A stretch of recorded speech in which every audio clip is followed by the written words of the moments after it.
open your eyes. No, seriously, open them. Because whatever you expected to see, it's gone. There's no ceiling above you, no bedroom, no curtains glowing from the morning sun, no distant traffic, no phone buzzing on a nightstand demanding your attention before you've even had a chance to think. Instead, you're staring at rough stone. Cold air fills your lungs so sharply it almost hurts. The ground beneath you isn't a mattress. It's packed earth covered with dried grass, leaves, and animal skins that smell faintly of smoke. Somewhere nearby, something crackles. Fire. Somewhere farther away, something screams. Not a human, something else. Congratulations, you are now 100,000 years in the past. The good news? You're still alive. The bad news? Whether you stay alive depends almost entirely on what you do in the next few minutes. Forget everything movies taught you about cavemen. Nobody is grunting. Nobody is dragging clubs around. Nobody is living alone in some cartoon cave waiting for adventure. These are Homo sapiens, people with brains almost identical to yours. People who laugh, argue, worry, and make mistakes. The only difference is that every mistake here has consequences, real ones. The first thing you notice isn't the cold, it isn't the fire, it's the silence. Not complete silence, natural silence. Wind moving through trees, birds calling overhead, the crackle of burning wood. Every sound means something. Every sound has always meant something. Because before humans invented clocks, notifications, or calendars, sound was information. You hear footsteps. Immediately, your heart starts racing. 3 people walk toward the fire. They're carrying long wooden spears. Nobody smiles. Nobody says good morning. They simply look at you, not with suspicion, with expectation. As if waking up means work starts now. Here's your first lesson. You don't get time to figure things out. Nature doesn't pause because you're confused. And confusion is dangerous. You stand. Almost instinctively, you look around. The camp is smaller than you imagined. Maybe 20 people. Children. Older adults. Several women sorting gathered roots. 2 men sharpening stone flakes against larger rocks. A teenager carefully repairing a spear with tree resin. Nobody is idle. Everyone has a job. That surprises modern people. We imagine prehistoric life as endless free time. But survival is a full-time occupation. Every hour you spend alive has already been paid for by someone else's work. Someone gathered the firewood. Someone kept the fire burning through the night. Someone found water yesterday. Someone hunted the meat, drying over the smoke. You're alive this morning because the group succeeded yesterday. That brings us to the first rule of surviving 100,000 years ago. Never be alone. Seriously, forget the lone wolf fantasy. Forget becoming some prehistoric action hero.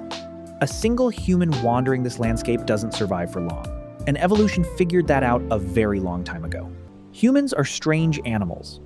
Compared to other predators, we're not especially impressive. We don't have claws. We don't have fangs. We're slower than almost everything that wants to eat us. Our babies are helpless for years. We can't smell danger particularly well. At night, our eyesight is terrible. On paper, we shouldn't be here. Yet somehow, we spread across nearly every environment on Earth. How? Not because we became stronger, because we became better together. Every person around this fire represents another pair of eyes, another pair of ears, another brain solving problems, another spear if something goes wrong. Your greatest survival tool isn't the weapon lying beside the fire. It's the 20 other humans sharing it with you. Watch what happens next. Nobody gives a speech. Nobody announces the day's plan. People simply begin moving, and everyone else follows. No written schedules, no alarms, no meetings. Just thousands of generations of routine. You follow too, because standing still is the only obvious mistake. As you leave camp, you finally see the landscape properly. Rolling grassland stretches toward distant trees. Mist hangs above a narrow river. Large birds circle overhead. Somewhere far away, antelope move across the plain. It's beautiful. It's also trying to kill you. Modern people often imagine ancient landscapes as peaceful, untouched nature, pristine wilderness. But wilderness isn't peaceful. It's competitive. Every living thing here wants something: food, water, shelter, territory. You're simply another animal entering the competition. As the group walks, almost nobody talks. That feels strange. Wouldn't people constantly chat? Not necessarily. Conversation costs attention. Attention keeps you alive. Instead, people communicate efficiently. A hand signal, a glance, a quiet whistle. They've spent their entire lives reading one another without needing many words. You begin noticing something else. Everyone keeps scanning. Nobody walks while staring at the ground. Eyes move constantly. Left, right, ahead, behind. This isn't anxiety, it's normal. Because predators don't announce themselves. Imagine walking through a shopping mall while knowing that somewhere inside, something might decide to hunt you. That's prehistoric awareness, every single day. Then one person suddenly stops. Instantly, everyone freezes. Nobody asks why. Nobody needs to. The silence itself is information. You hear it a second later, branches moving. Not much, just enough. Could be wind, could be nothing, could be death. For almost 30 seconds, nobody moves. Finally, a small group of deer bursts from the trees and races across the grassland. Everyone relaxes. Nobody laughs. False alarms are free. Ignoring real danger isn't. Here's something fascinating. Your brain still works this way. Ever notice how one person suddenly looking upward makes everyone else look too? Or how an entire crowd freezes after hearing one unexpected sound? Those instincts didn't appear yesterday. They were built here. Thousands upon thousands of generations spent surviving because someone else noticed danger first. Your nervous system is carrying ancient software. It simply lives in a modern operating system. The group continues walking until they reach water. Not everyone drinks immediately. That surprises you. Wouldn't thirsty people rush in? No. Because rivers can be dangerous.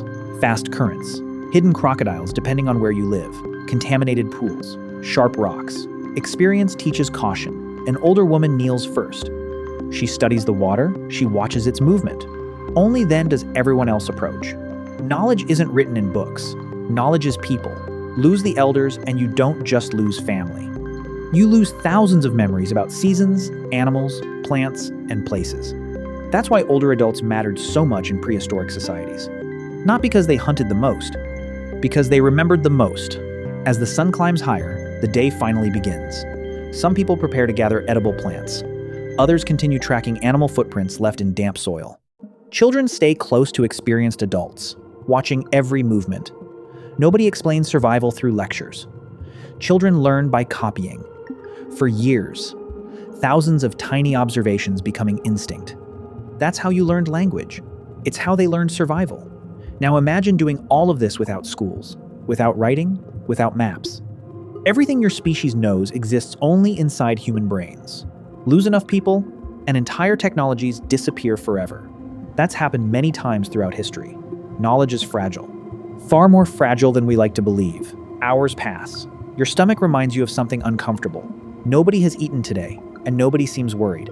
That's because hunger isn't an emergency. Not yet.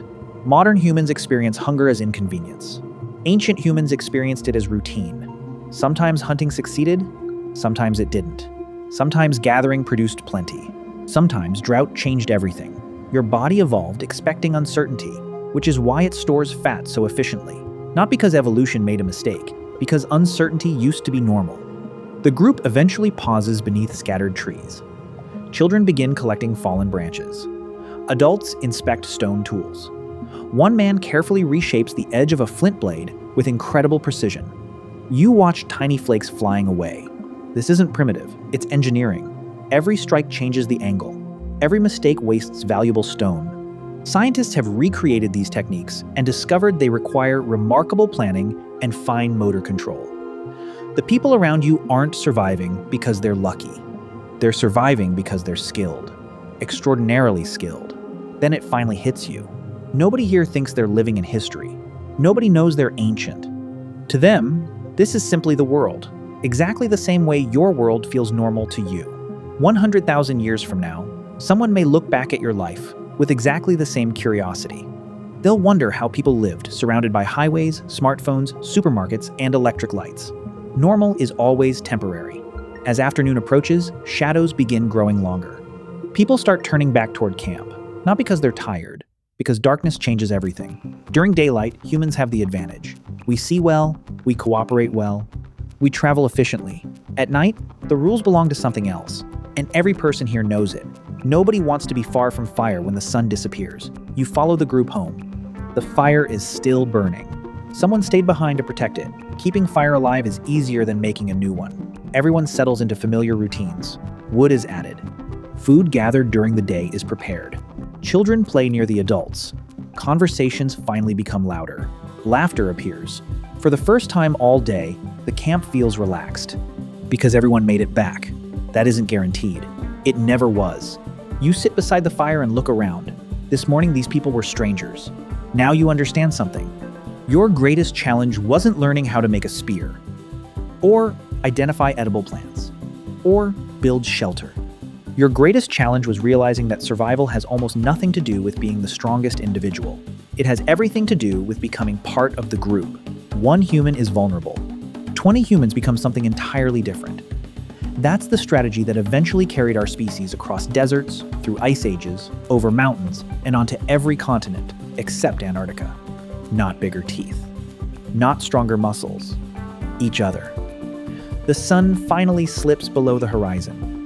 The world begins changing. The fire suddenly becomes the brightest thing for miles. You hear distant calls echoing across the darkness. Somewhere out there, other hunters are waking up. And tomorrow, you'll have to find food before they do.